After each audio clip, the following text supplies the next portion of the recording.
Hey, welcome back to the Fastball Profits. This is our Week 7 daily fantasy video. Now, at the end of the video, we're going to go back to last week, look at our results, how we did, break that down a little bit. Also, at the end of this video, we're going to do an update. I know on Monday, release our waiver wire video. Some things change between now and then. We'll give you some updates. Same with our starts video that we release on Tuesday. So at the end of the video, we'll do a recap and we'll get to some information that affects start, sit, and waiver wire. Last thing we want to say, thank you guys for joining. Love that you watch the program and support us. Continue to help us to grow the community. You can do that through commenting on the bottom, liking, and sharing the videos. And what we're going to try to do is, as the resources come in, we're going to continue to put it back into the site to improve the product for you guys. So thank you guys for your support. Once again, go ahead and share. Help us to continue to build the community. Let's get right to our first daily fantasy conversation we want to have regarding quarterbacks. Let's get into it. Yeah, so starting off with quarterbacks, this is a position where I think you can find a lot of value this week. From week to week, that's always the story. What position can you find value at? Is it quarterback, running back, wide receiver, etc.? And I think quarterback is definitely one of those positions this week. Now, my number one value pick this week for quarterback is Jameis Winston. It's only his second start of the year, and last week we said he was undervalued. I think we both started him in most or all of our scenarios. He had a really big day. I think he's set up for another big day this week, and more importantly, he's inexpensive. About 13% of your salary. That's how we usually talk about it on this program. We don't give you guys a dollar amount because different platforms have different salary caps, and they don't always translate well. So 13% is relatively low for a quarterback. It's not quite in the basement, but it's relatively low for a quarterback who's going up against Cleveland's defense, who is hardly the best against the pass. And as we saw last week, he definitely can make moves with his feet as well. So Winston is my number one pick this week at quarterback, value pick at least. Other than that, there's a couple other ones I had that on my radar this week. Baker Mayfield, solely because he's going up against Tampa Bay's defense. Not that he's played poorly this year. He's actually played fairly well. But there's probably more dependable quarterback options out there. But he's going up against Tampa Bay's defense, and they've been getting beat by just about every quarterback. I mean, even Trubisky had like a career day against them earlier this year. And so if he's going to have a really good game this year, it'd probably be this week against Tampa Bay. So Mayfield is out there, 14 to 15% of your salary. And then a couple of real cheaper options that, if you want to save money, I think these would be all right options. First of all, Dak Prescott. He's been steady throughout the season. He had a big week last week in terms of fantasy points. I don't expect him. He almost got 30 points. I don't think he'll reach that again this week. But you know, he's the type of player who you have a sort of a decent floor in terms of value, with the potential for a large bonus, especially if he can make plays with his feet. And so he's about 11-12% of your salary. And then two other really basement quarterbacks who I'm not sure if they should be there. First of all, Brock Osweiler, 11% of your salary. I don't know what your take is on him this week. But again, really inexpensive. That's about as cheap as it gets for a starting quarterback. And he did have a career week last week. Not that he's going to this week, but I think it was a career high for passing yards last week. So potential option. And then another one is CJ Beathard. Again, same value, 11% of your salary. He's not the best quarterback in the league by any means, but he's going up against the Rams, which is a good defense. It's also a team that's probably going to kick their butts, which means he'll be throwing a lot from behind. I think the game's going to be a little bit closer than some people are expecting, but the Rams are most likely going to jump out to an early lead, and Beathard's going to throw the ball a lot. So he's another good option if you're really looking to save money at quarterback. Who do you have this week at quarterback? Yeah, so when I do daily fantasy, every once in a while I'll spend on quarterbacks, but I typically don't. This is where I like to go cheaper and then use that money in other areas. And so for me, big guys out there is Mitch Trubisky. Like you said, about 13% of your salary out there playing New England. Now that Patriots offense is getting healthier, getting better. They got Edelman back. Gordon's learning more. That offense's hamstrings getting healthier. They're putting points on the board. They're starting to hit on all cylinders, which means they're going to have to play from behind. They're going to have to throw the ball a lot. He's had back-to-back weeks over 300 yards passing and 9 touchdown passes the last 2 weeks. So I really like Mitch Trubisky. Now the other guy that I like, and they both are costing about the exact same, and that's Jameis Winston. Like you said, he's going to be about 13% of your salary versus Cleveland. Now, the Bears' defense is actually decent, but one, he's cheaper. But the reason why I like him, not just this week, but going forward the rest of the year, I love Jameis Winston. We have pushed him hardcore as a great fantasy option, is that Tampa Bay defense is the worst in the NFL. They are terribly bad. They fired their defensive coordinator this week for that reason. So he's got a terrible defense. They allow a lot of points. He has to throw a lot, and he's got very good weapons around him. So I like Jameis Winston this week. I think it's a good start. I don't think it's as good of a start this week as it was last week, but for the price and what he's going to cost you, I think he's great. And then the other one is Baker Mayfield. I agree with you. Of all the rookie quarterbacks out there right now, I think he's looked the best.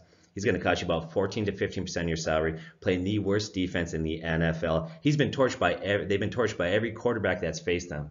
Every quarterback that has faced him has thrown over 300 yards passing in those games, including Nick Foles in week 2. That was brutal. Yeah. Nick Foles was not playing well, and he did it. So once again, those are the guys that I like. You go back, you talk about Brock Osweiler, and I think there's a guy in daily fantasy that ended up winning this year or this week. Was it? You had some stats on it, some numbers. A guy out there ended up winning, I think it's like $100,000 on daily fantasy lineup, and he went with Brock Osweiler, who ended up having a huge week. I don't know if that was a brilliant play or if it was luck, but hey, congrats on that guy. Well, it's probably just a player that's looking to save money at quarterback, and so he picked, hey, Osweiler's the surprise start this week. I'm going to save a couple bucks at quarterback and put it towards a better running back or a better wide out. Yeah, because it comes down to that. It's about where you can save money and where you can reinvest. This is what it's about. It's not simply predicting who's going to have good games. Anybody can sit here and tell you Todd Gurley's a good play. Obviously, it's finding these guys that are cheap. So should we take a look at some cheap running backs out there? Let's do it. So running back is another position where I think you can save a lot of money this week. Now, that's not to say that you should just go with budget running backs for your whole lineup. You know, you can have 2, potentially 3 running backs in your lineup. So there's players that you can spend the money on. There's Gurley, who I think is the most expensive. There's Hunt and Mixon and those players. I'm not saying you shouldn't pick those players. You have the spots on your roster, whereas quarterback's just one quarterback. But running back is a position where you can, I think, safely save some money this week. And I have a lot of real deep bargain picks this week. First of all, Peyton Barber for Tampa Bay, 6% of your salary, which is really cheap. I mean, it's still a little bit of a running back by committee type thing, but he's still getting the lion's share of the carries. He did last week at least. Ronald Jones just is not integrated into their offense like people thought he would be at this point. Going up against Cleveland defense. So even if Tampa Bay is playing from behind or if it's a shootout, whatever it ends up being, he has decent value both on the ground and through the air. So I think he's a good pick, and he's just really inexpensive for a running back that is starting and getting the lion's share of the touches at the position. The next one on the list is Lamar Miller, 6% of your salary. That's the cheapest he's been all year. I know I've picked him every week, and he hasn't performed extremely highly, but still, he's really inexpensive this week. As far as I know, Donta Foreman is not coming back yet this week. And so, you know, last week he actually didn't do that poorly. Again, you're not going to expect 2 touchdowns and 100 yards out of Miller. That maybe Miller a year ago or 2 years ago, 3 years ago, not anymore, but still not a bad option. And he has proven, I think, by now that he's going to get more touches than Alfred Blue. So I think this week he's another good I guess, pick if you're looking to save money at running back. Next one on this list is Latavius Murray. Now, I'm not entirely sure he's going to have nearly as good of a week as last week against the Jets defense, but with Cook out again this week, 7% of your salary, he's a bargain play. If you want to save money and get somebody that's at least going to get a lot of touches, Murray would probably be a good option, especially if the Vikings offense is firing on all cylinders. Especially in the first half, that could mean them playing, 2, 3, 4 scores ahead of the Jets in the second half, which means a lot of carries for a running back like Murray. I have LaShawn McCoy in this list. He's getting a little bit on in terms of his career. He's not the player he was a couple years ago, but he's only 8% of your salary this week, going up against Indianapolis's defense. Hardly a great defense. I think they're middle of the pack in terms of against the run. And he could just be a good value play. I think he's slowly been progressively getting more and more touches. But unfortunately, like some other running backs, maybe like David Johnson or something, his value is mostly predicated on the success of the Bills' offense. If the whole offense is going to do well, then McCoy's probably going to do well. But like David Johnson, there's going to be games, there's going to be quarters or drives where he kind of is forced to carry the team. The final one on this list is Chris Thompson of Washington. Now, he's questionable this week, as is the other running back, Adrian Peterson. I would expect them both to play. This is something to pay attention to. But the real injuries to pay attention to on the team would be at wide receiver. You have Jamison Crowder and Paul Richardson Jr., both likely out for the week. That's the top 2 receivers on the team, or at least wideouts. So that leaves them with, Peterson, who is not much of a receiving back. And then you have, at wideout, you have Dotson, who you said might be out. I don't know what the status is, but he's hardly much of a fantasy option, I think. And then a couple other guys below that. And that tight end, you have Reed and Vernon Davis. So I think Thompson, if he's healthy, he's already had some big games this year. He catches a lot of passes, and he could be a good pick this week, 9 to 10% of your salary. So that kind of rounds up my value picks at running back. So normally we put this video like Thursday afternoon, and we didn't this week. We had some things happen, so unfortunately we couldn't release it till Friday. I had in my notes, it's not going to do you much good now. Philip Lindsay is a guy that you could start there. It's a great matchup, and he actually had a good night last night. But here's why I did bring him up, though, is if you're somebody that has Philip Lindsay, if you're looking at Philip Lindsay, if he's available in your league out there, this is a guy that for a while looked like at the beginning it was going to be Freeman. Well, that looked like it's going to be kind of a split in timeshare, but as weeks go on, it's becoming clear that he's the better of the two running backs at this point. So the guy looked good last night. One guy out there that you should consider for daily fantasy is Yeldon. Playing Houston is going to be about 11% of your salary out there. Now, the Cardinals, no, it's not the Cardinals. You look at Yeldon versus Houston, right? Right now, he missed some practice on Wednesday. It looked like it was rep management. Sounds like he's healthy and he's ready to play. Fournette's going to be out again. Now, last week, I had him start a lot of daily fantasy, and he was a little disappointed in terms of like how many touches he got. But what happened there, I think it was game flow. They fell behind. They're getting blown out. Why risk the healthy, one healthy running back there? Why risk that? So I think that's why he didn't get a lot of touches this week. I think he rebounds to, at least 15 to 20 carries with probably 7-8 targets in the passing game. So I like Yeldon versus Houston to be about 11% of your salary. Another one out there is Sony Michel. He's going to be about 10 to 11% of your salary. Now, he's playing the Bears, and the Bears, on paper, are good against the run. They actually are a good defense. So I think it's going to be a tougher week on him. But here's the thing that I'm considering in this matchup and why I still like Sony Michel this week as a play in daily fantasy and actually in regular fantasy. So if you're the Bears and you're game planning on defense to stop the Patriots, which, by the way, that offense is clicking on all cylinders now, you're going to stack the box to stop Sony Michel, rookie, and then go ahead and let Brady, Gronk, Edelman, and Gordon beat you? Obviously not. You're going to stack the box. You're going to focus your game plan on stopping Brady and some of those weapons. So I think that there'll be a little bit of running room there for him. I think he'll have a decent day, probably not as well as he's had the last 3 weeks.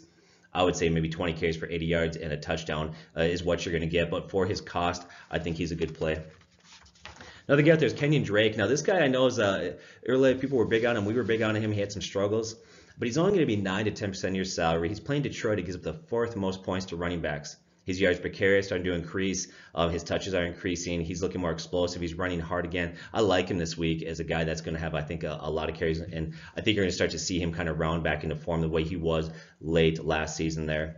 And then there's Corey Clement. Last week, a lot of people were big on Smallwood. We said, no, it's not Smallwood. The running back that you need to own is Corey Clement. And sure enough, he went out and he was by far the better running back. He got the goal line carries. He's bigger, more physical. He was really better in every aspect of the game. He ran the ball more effectively. He caught the ball in the backfield. And he's only going to cost you 9% of your salary. So I like Corey Clement. And then another one is Tariq Cohen. He's going to be about 8% of your salary versus New England. And I would imagine New England's going to take a lead in that game. And they're going to be playing from behind. They're going to need to throw the ball a lot. And he's a huge weapon in Nagy's offense, especially in passing situations. Last 2 weeks, his numbers have been really good there. He contributed 31 yards and touchdown on 5 carries. He had 7 catches for 90 yards last week. Week before that, he had 13 carries for 53 yards and 7 catches for 121 yards and a touchdown. So this is a guy that I think because of the game, the offense, also Allen Robinson's banged up there, and so that could mean increased targets for him. And then there's Tevin Coleman. A lot of you might consider Tevin Coleman. He's going to be about 7 to 8% of your salary. Versus the Giants defense not that bad, but Freeman's going to be out for a while. In fact, he went on the IR, and he's basically done for the fantasy season. He could come back as far as the regular season goes for NFL, but for fantasy, he's basically done.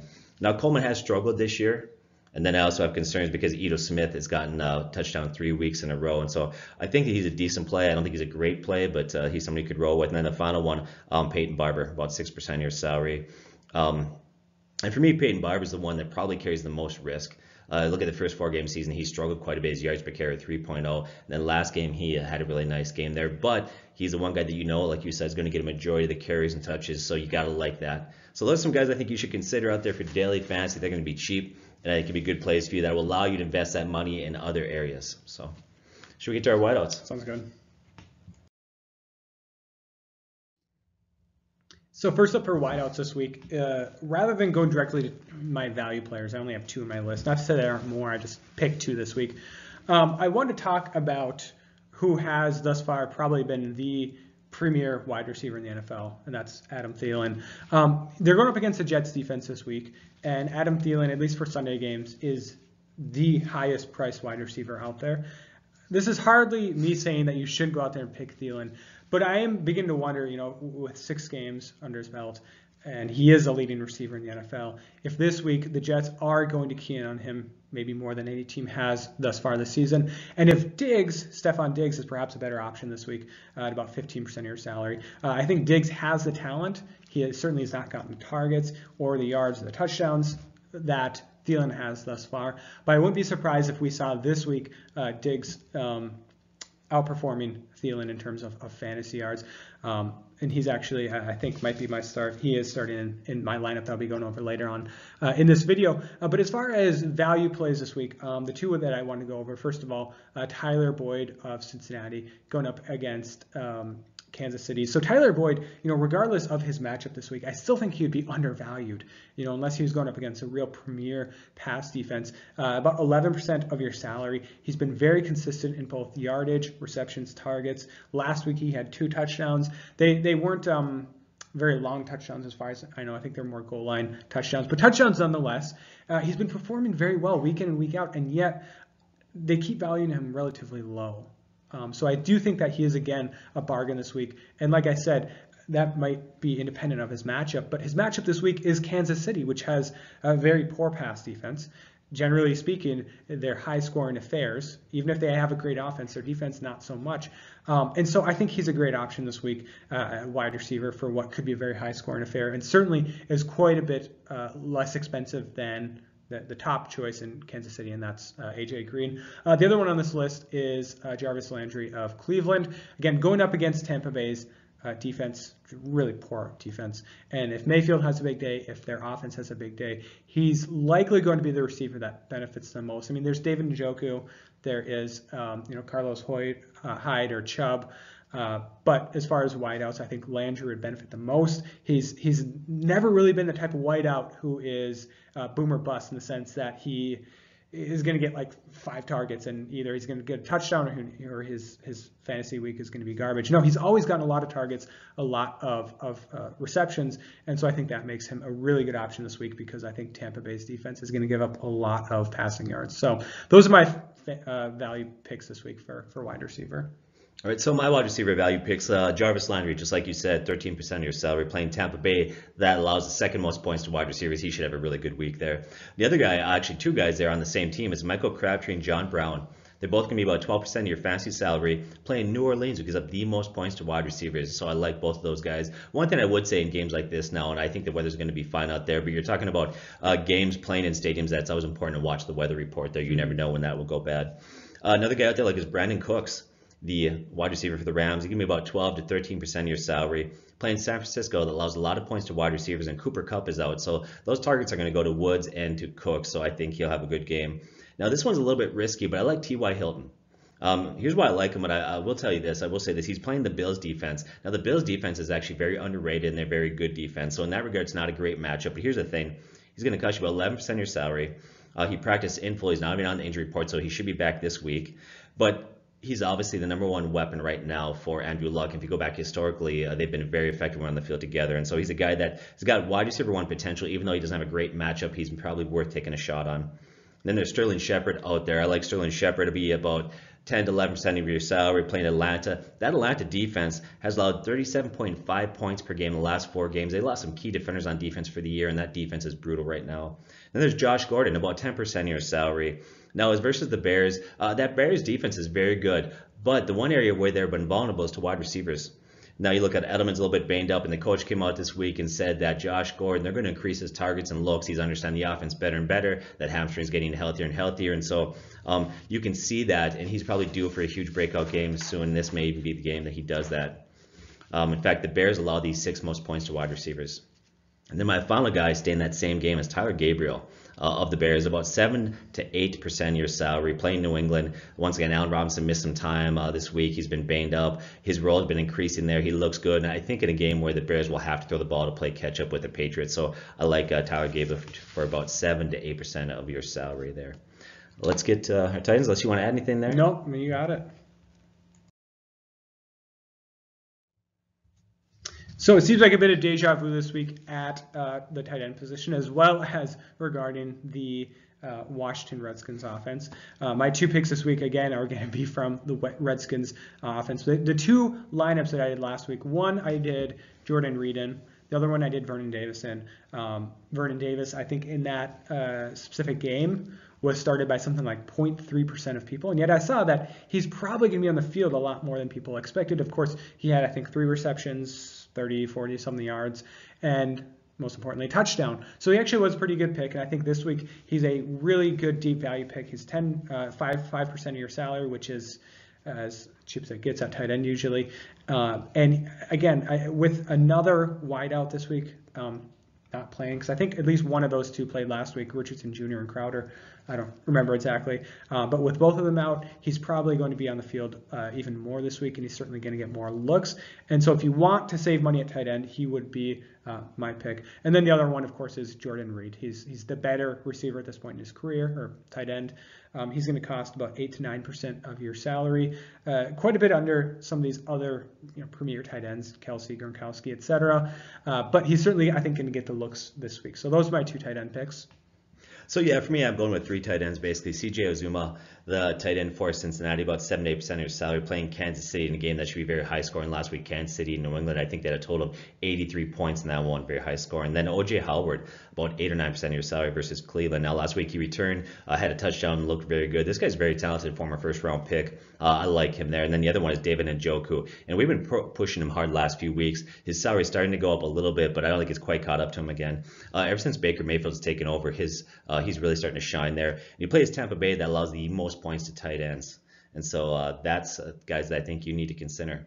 So what do you think at tight end this week? I mean, with those 3 that you just listed being anywhere from 7 to 9% of your salary, and Jordan Reed being 8 to 9%, tight end, a good position to spend money at this week?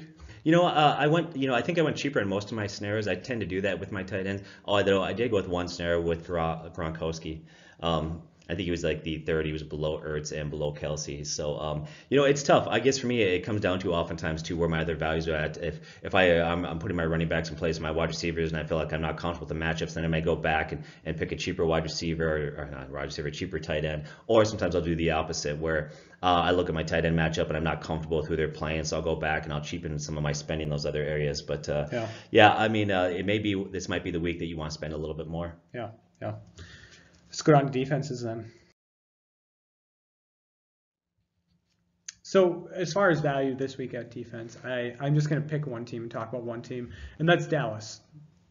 Pretty good defense, and I was surprised to actually see them at only about 5 to 6% of your salary this week, which is really inexpensive. And also, they're not going up against Washington, which we know, as I've been going over, has been struggling on offense in terms of injuries. Now, they did win last week against Carolina. We were talking about earlier about how that was a bit of a surprise.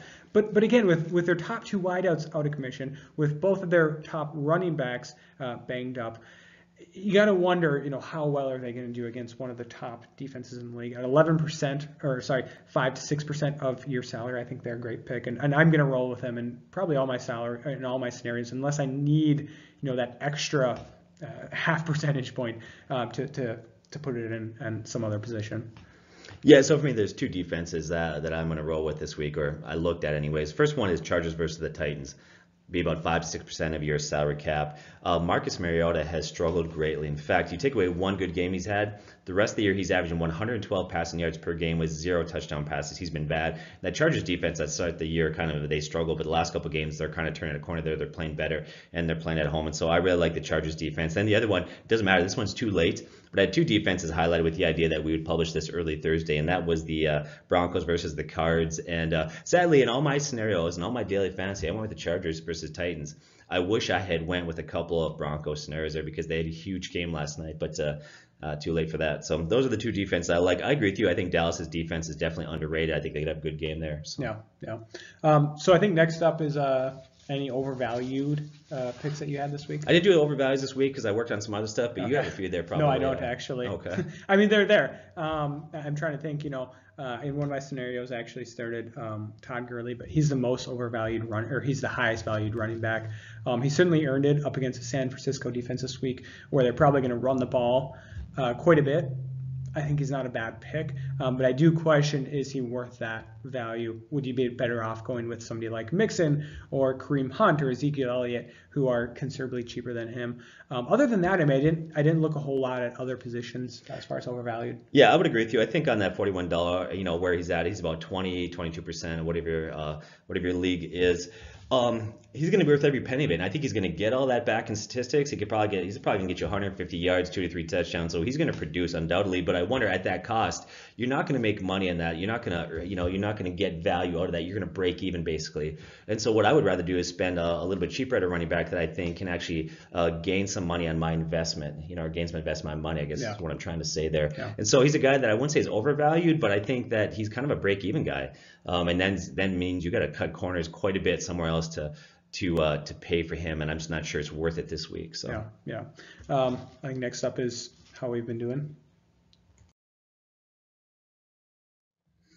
So I want to go over how I did last week, as well as give you guys my lineup for this week. So first of all, last week I had a lineup that I shared with all of you. I ended up actually changing it before game time. I'm trying to remember. I think there was some players that I want to plug in, some that I want to take out. So instead, I'm going to give you my other lineup. I only started 2 lineups last week, and this other one actually did very well. So this isn't me giving you starting 20 different lineups and giving you the best. This is only one of 2. Actually, I'm scoring 159.5 points in this one. Over 13,000 people played in this specific game. I finished in the top 1,000. So as we talked about last week, I just have it on my phone, by the way, if you guys see me looking at stuff. Jameis Winston, we talked about him last week, is probably going to have a huge week, and he did, over 30 points. Melvin Gordon, I started him as well. I actually started Capri Bibbs last week because I thought he might have some chance at running back with Thompson out and Peterson banged up. He ended up kind of being a bit of a dub. That was one of my few kind of misses this week. My other miss, wide receiver Mike Evans. Let's see here, 4 receptions for 58 yards. He didn't have a terrible week, but I paid a lot of money for him. I would have been better off, I think, paying for somebody like Adam Thielen or something like that. Had I done that, I would probably have been in the top, 500, the top 100 in terms of points. Julio Jones, I spent money on him. He had a very good week. Still no touchdowns, but a lot of yards, a lot of receptions. Tyler Boyd, he ended up having 2 touchdowns. He had a huge week for me. Vernon Davis, as I already covered. 0.3% of people in this game actually started him, and he ended up having 12.3 points. And then Latavius Murray, I plugged him in once I found out Cook was out. He ended up actually having a good week and actually living up to, I think, expectations that were placed on him. And then finally, Denver Broncos defense. We're actually talking Sunday. I had originally started New England's defense against, who were they playing last? The Chiefs. And I was like, you know what? It's probably a high-scoring affair, but maybe they'll get some fumbles or interceptions or something. But then I saw that the Broncos were going to be playing at home against, remind me here, the Chargers, the Rams. I can't remember. I think it was the Rams they're playing. And it was cold out, and it was snowy. So I'm like, I'm going to go with Denver. They were the same price. It ended up paying off. It ended up being pretty much a snow-free game. They cleared the snow off the field. But they got me 7 points, which was something. So that was my lineup last week. My lineup for this week that I'm going to share with you guys. And again, I might tweak this based on injuries, based on other information. But at quarterback, I have Jameis Winston. Running back, as I said, I'm going to spend the money and put on Todd Gurley out there. Expensive, but against in a game, I think he's going to live up to expectations. Peyton Barber saving my money at the other running back position. Wide receiver, I have Tyler Boyd, Tyreek Hill, both going in the same game, and then Stephon Diggs, as I talked about earlier. I think he's going to potentially do better than Thielen this week. At tight end, I want to save some money. I went with Vernon Davis. And then at running back, and this one might be something I tweak, based on some things you're bringing up and bring up some good points about some other running backs. LeSean McCoy, but again, might change that. And then defense, I saved some money and went with Dallas. So looking back to last week, so on the year, last week I invested $7, $111. Just based on personal convictions, I just don't spend a lot of money. I'm not going to do that. Some people get into $500 leagues, $100 leagues. I'm not going to do that. So I get into it, just kind of have fun, try the game, and to be able to give you guys kind of some good insight into fantasy and daily fantasy. So I spent $7, $111. Last week I talked about 23 players. I nailed 17. I was off on 5 and neutral on 1. That gives about a 77% success rate on the year. I'm hitting about 80%. But I think that number is even better because it's not just a matter of me saying he's going to be productive or not productive. We're saying he's going to be productive plus taking into account salaries. And so we look at about an 80% success rate based on those 2 factors. I think that's pretty solid. For the year, I remember first week I did this, I invested 8, 129. 1 week I invested 12, 10. Invested 7, 110. And last week I invested 7, 111. That's $34 invested on the year for and I've won at 51. So it's kind of where I'm at. Once again, I just don't spend a lot of money, but it is fun to kind of see how we did. As far as quarterbacks last week, I talked about Winston, Manning, Beathard, Darnold, and Keenum, and I nailed them all except for Eli Manning. He was the one that had an off week. As far as running backs go, we said Corey Clement, Morris, Yeldon, Connor, Sonny Michel, Kareem Hunt, and Joe Mixon, and we nailed them all except for Morris. But I'm not the only one. I know a lot of sites out there are surprised. We thought he'd get some carries with Bride as supposed to have missed the game. He ended up playing, and then Raheem got a lot of carries there. But if you're smart, you probably would have switched that out if you'd been following the, prior leading up to the game.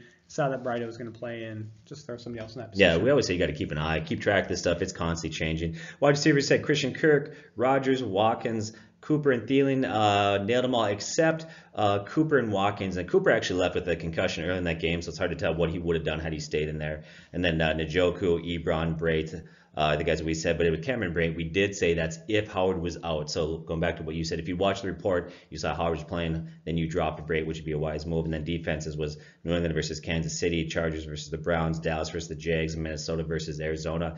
Got 3 of them right, was off on 1. And so that's kind of a recap of what I did last week. If you have anything to add there, I was going to switch gears a little bit here. No, go for it. Okay, we're going to switch gears now. We do a waiver wire video on Monday, and it starts it on Tuesday. A lot of you say, well, why do you do it so early? Things change. It's true, but some of those decisions on your waiver wire pickups will be it's going to change based on start sit information, factors like that. So we want to give you information early, but we also want to update it. So we're just going to run through some quick updates out there, some things for you to consider. So another guy you need to consider out there that we didn't talk about in our waiver wire video is Nick Chubb. Coach came out this week and said he needs to get more carries. He needs to. Right now his yards per carry over 10 for the year. And Carlos Hyde struggling at 3.4. He's not a guy that you can start right now and trust, but he's definitely a stash, especially if you're in a dynasty league. And there's Jermaine Kearse. Quincy Nunez is going to miss some time last week in his absence. Kearse goes out there and has 9 catches for 94 yards, so he's a guy that you could definitely pick up. Then there's Greg Zuerlein. He's going to return this week. Now, last year, he missed 2 games, still led all kickers in points. And first game this season, before he got hurt, he had 17 points. He plays in an unstoppable offense, and here's the thing that we need to remember. He plays in good climate in LA there, so that's huge. Ito Smith. They put Freeman on the IR now, and so that kind of ended his fantasy season. Now, Ito Smith had 3 touchdowns in 3 games, and Coleman's had a drop in production in 4 consecutive seasons, so I think he's a good bench stash. He's not a great play this week, but he's definitely somebody to consider. Another one out there to consider is Jalen Richard, running back, some would say Richard, running back for Oakland. Marshawn Lynch may not play this week. He's been banged up. We'll see. But we already said in earlier videos, this guy is actually a guy that you consider in PPR leagues. He's on pace for 83 catches. Up to now, he's got 31. And I think that's an offense that's going to be playing from behind a lot. Oakland's really struggling. Cooper's struggling. Nelson's older, so I like him. If I can add something on that. Yeah, go ahead. A year or 2 ago, before Lynch and before Martin had gone to Oakland, at the time you had Latavius Murray there for a while. He ended up going to Minnesota. But then there's 2 other running backs there that actually were pretty good options. I think had very bright futures in front of them. Well, first one was Jalen Richard, and then the other one was DeAndre Washington. And yet these stars kind of moved into town, and they kind of got shuffled down the depth chart. But there's still a value there. I think they still have the talent. I think so, yeah. And so that some of you think about Josh Reynolds, wide receiver for the Rams. I'm going to tell you to stay away from him. I know Cooper Kupp is out, but that doesn't automatically mean that Josh Reynolds is going to get his touches. First of all, Cooper Kupp gets the looks and the touches because he is talented, and Josh Reynolds is not nearly the caliber of wide receiver there. And the other thing is they have a lot of people that can get targets in that offense. You got Cooks, Gurley, Woods, so I would stay away from Josh Reynolds. Ted Ginn went on the IR this week. And so what does that mean? Well, that means that Traquan Smith, who's had a ton of talent, they talk huge about this guy in the preseason last week, or last time he played 2 weeks ago, looked great. So Traquan Smith and Cameron Meredith are guys that are worth taking a look at. If I had to trust a guy right now, I would be Cameron Meredith, who they brought in, paid a lot of money to, in 3 weeks in a row. His targets, yards, and catches have increased. Those are 2 guys there. And then some might be thinking after Monday, what about Raheem Mostert, their running back for San Francisco? The week before, he had 5 carries for 11 yards and a fumble, and so he wasn't that great. I wouldn't be all over that one quite yet. He's somebody I'd put on my watch list. As far as injury updates go, Yeldon practice, appears on track to play as a running back 2 or flex. You got Chris Thompson, he was limited, so you're going to have to watch that. But going back to what you said, they need him to play, and if he does play, he's going to get huge volume. So watch that probably Sunday morning. Some of you ask, where can you find out? Well, typically, if you want to know, it's about 45 minutes to a half an hour before the start or the kickoff of the game. You can know with certainty. Sometimes you can get the information earlier, but not always. Calvin Ridley missed Thursday's practice. He's trending towards being out. That would increase Sanu's value. The problem with that is Sanu is also questionable. And so that's there's a lot of question marks there. And I at this point, they could be decent plays, but I'm a little concerned about trusting either one of those guys. Evan Ingram practiced in full. He should be back. He's going to be a top 10 tight end moving forward weekly. Dalvin Cook.